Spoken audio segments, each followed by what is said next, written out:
Hello and welcome to our channel. I've got Lily and Cypress's little babies here, and they were born on the 26th January 2025.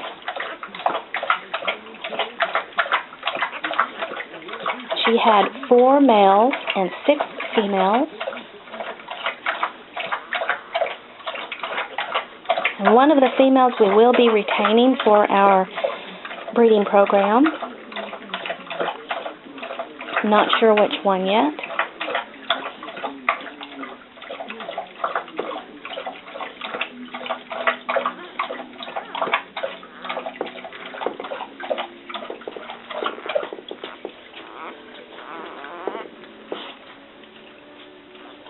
This is black collar female. And then lime green and pink girls. And white collar girls.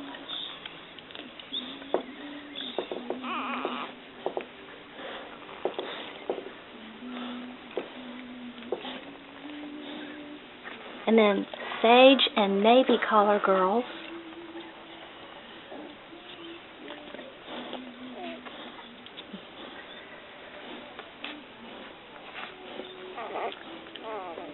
And then I've got green and gold collar male.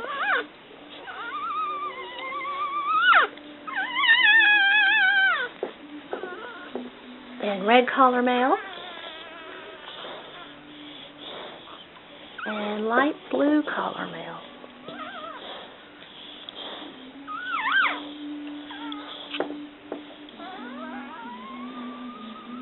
And Lily just got back in the pool with them.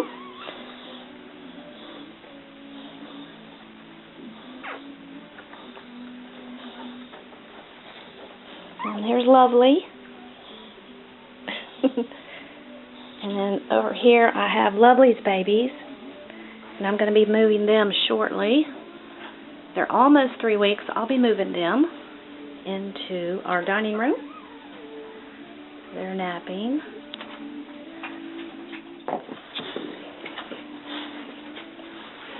I've got their little heating lamp right here. Keep them warm. And that's their food and water. I also have Lovely's food and water, but they'll use each other's.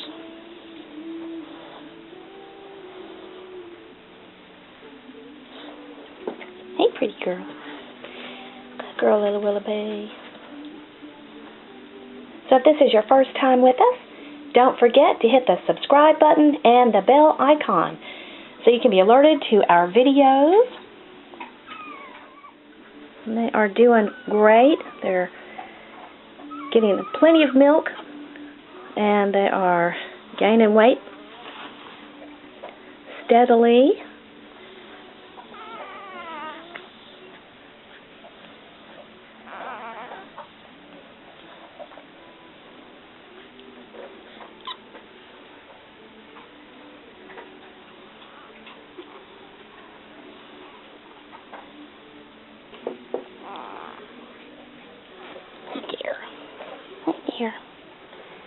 Oh dear.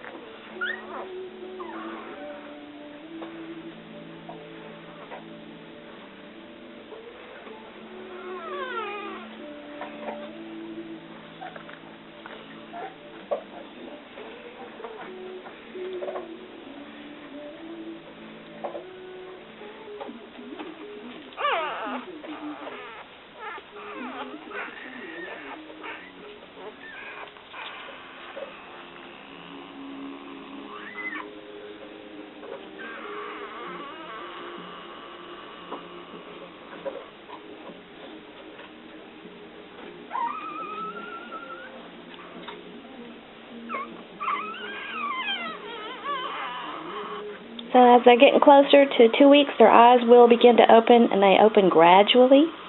And then the ears will be opened. And I start introducing some of the noises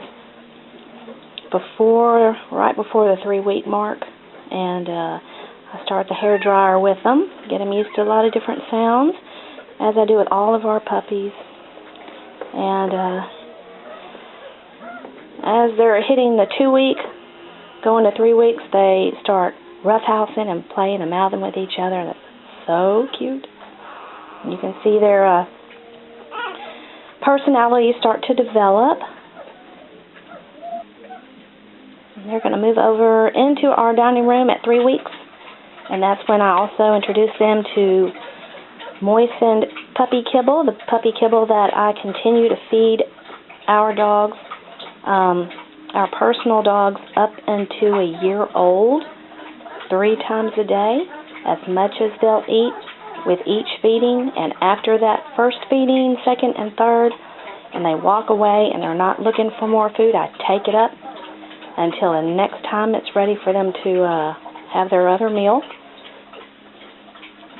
One thing that's very important, if you do not let them eat as much as they want each of their 3 feedings, they will not get their fill, and it'll develop into counter surfing, and they'll start looking to eat underwear and your socks, hand towels, jumping on the counters. So it's extremely important that the puppies get fed each time where there's still food left in the bowl, and they walk away. Then you take it up. I do not free feed my puppies or our adult dogs, and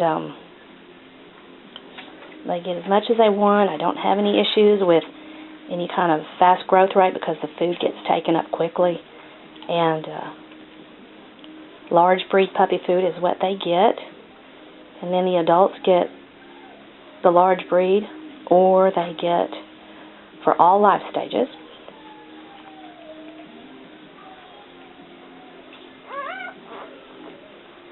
I only give dry kibble.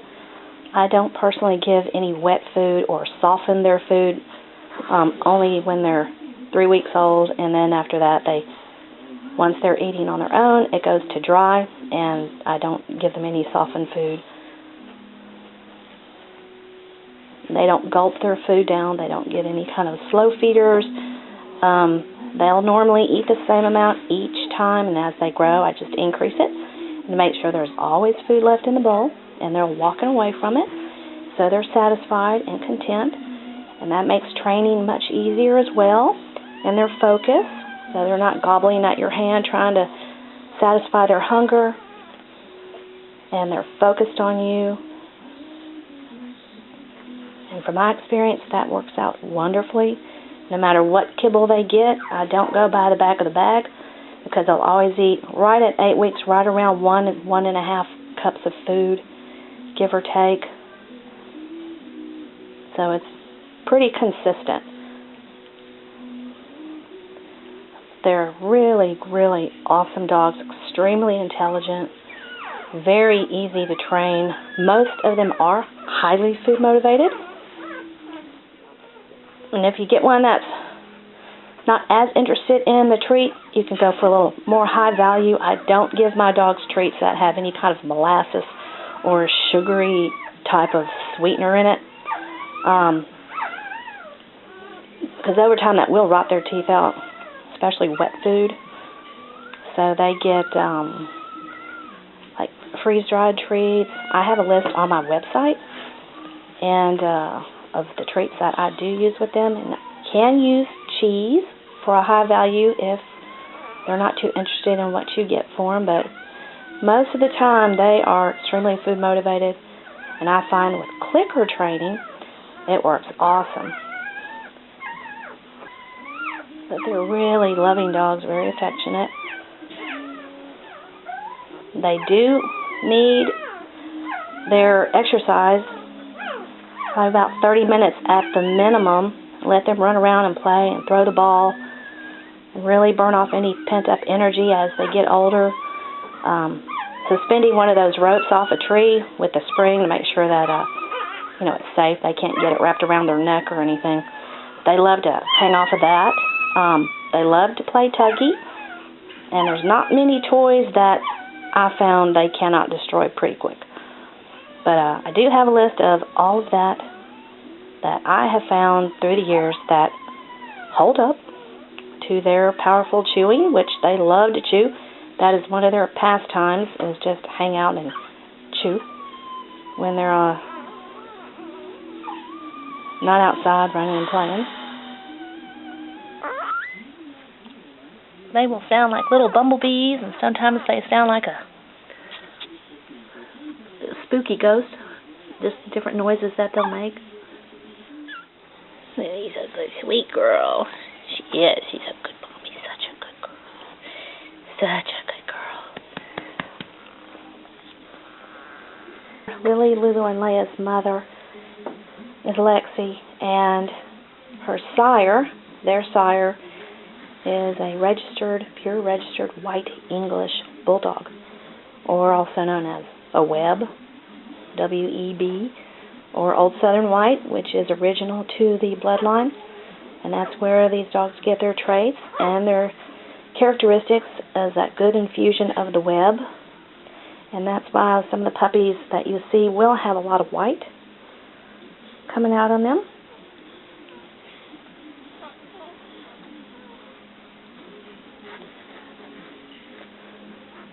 And we will only outcross with a web, a white English bulldog, or an Old Southern bulldog, or another Alapaha. And we have the original line.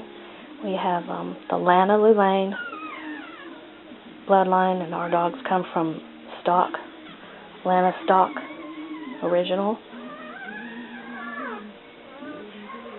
So we will not outcross with any other breeds. They stay pure, and we look for the temperament and the conformation.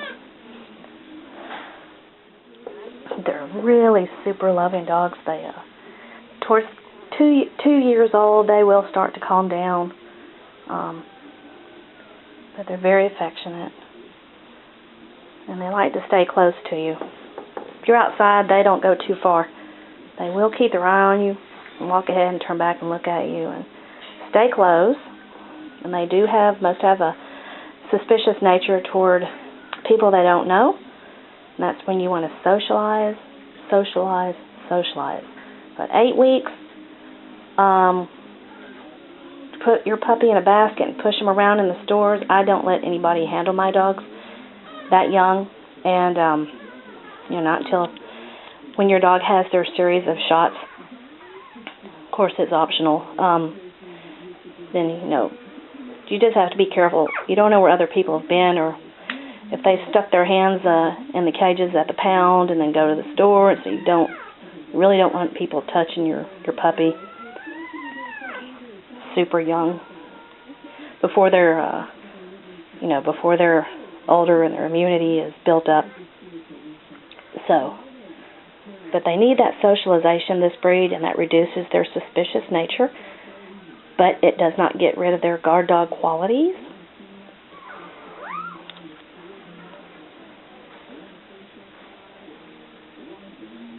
And also, even getting them spayed or neutered I haven't seen any change in them just wanting to be lazy or not as protective as they could be if they weren't altered.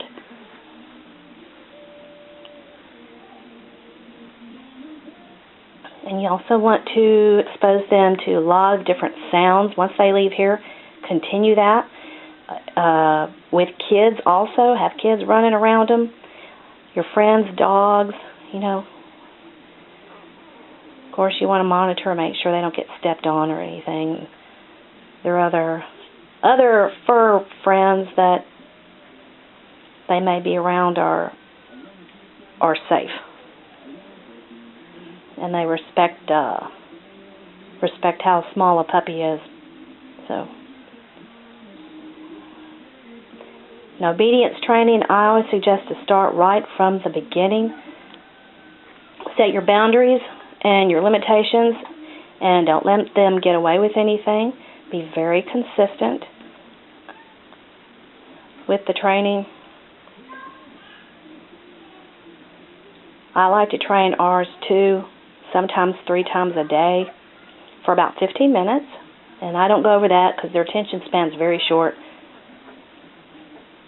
And you get the most out of them in that time frame. And as far as leash training, I introduce them to the leash around 5 weeks. And so you have to continue with the obedience and teach them how to heel, or you can get a trainer and let them work with them unless you don't have the time. And that's also a good way to socialize your puppy, expose them to a lot of different things and environments. Starting out in the basket and going through drive-thrus and is wonderful. Another thing is if you go to PetSmart or Petco, you can push the puppy up to the little cages. They usually have cats, and they can kind of get up there and you can hold them. They can see the cats, or at least they can smell them. Just a different scent, different experience. They can see them. But there's so many different ways to, and Tractor Supply, here in Pennsylvania, they have the Mobile Vet Day on Sundays, and there's always a line with people and their dogs, a lot of barking, kids, and going in and out of the store, and a lot of stimulation there. And it's wonderful for desensitizing them young, starting out in the basket. That's what I did with Cypress. And I have a video on his extensive training that I did with him, and I started him out there every day, practically every day. Well, every Sunday. And I would take him there off days and train him. And I'd have him sit in one spot and kind of walk away from him in the aisles. But it's a wonderful way to get your dog exposed to other pets, because you're guaranteed there's going to be dogs there. So when you're out walking and they're so used to seeing dogs all the time, then their focus is on you. And also walking them around, in the spring with their squirrels, and they can see all that. Plus their focus is, I always treat when the puppy looks up at me, I use the clicker and I give them a treat. And that also encourages them to keep their focus on you in a high stimulating environment with a lot of activity.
So if you enjoyed this video and you found it entertaining, hit the like button, and thank you for watching.